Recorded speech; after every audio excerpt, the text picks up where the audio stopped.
Media enraged because Trump walks faster than a 92-year-old woman.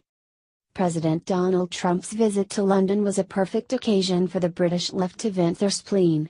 And quite the spleen they have, given that this is the country where one side of the political spectrum has embraced general issue nutter Jeremy Corbyn as their leader.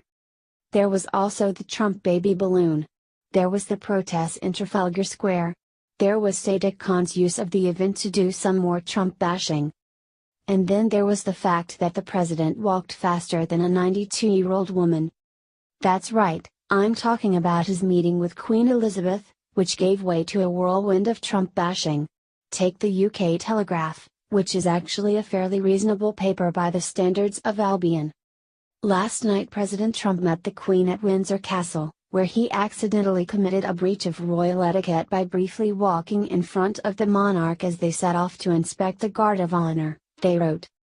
Mr. Trump appeared momentarily unsure of what he was supposed to do, forcing the Queen to walk around the back of him to get onto his right-hand side for the inspection to proceed.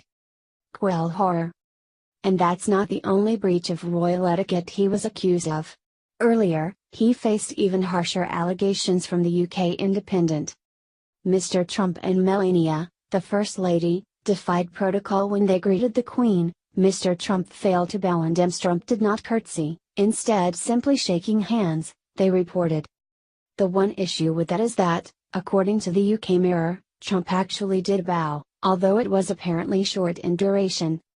This wasn't a whole lot different for the Obamas, who also committed breaches of royal protocol. The press took a slightly more jovial tone with them. Time magazine even defended Michelle Obama when she committed the venal sin of touching the Queen, noting that the First Lady of the United States is not required to curtsy before her or any other crown head. In any case, the touch lasted just a second or two, and the Queen did not seem particularly perturbed, though she appeared slightly surprised as she drew away. This all said, it was another excuse for Britons to take to Twitter to protest Trump. Many of these people spitting mad online aren't even British, and I'm sure their outrage has nothing to do with what they think of Trump as a person. They care deeply about royal protocol, something they didn't know about until a half an hour ago.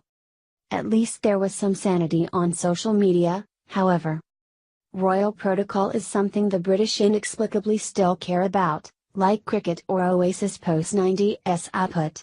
If your protocol is so ridiculously strict that you expect all non-subjects to follow it and they repeatedly fail, perhaps you ought to blame it on the ridiculousness of the protocol as opposed to the people breaking it.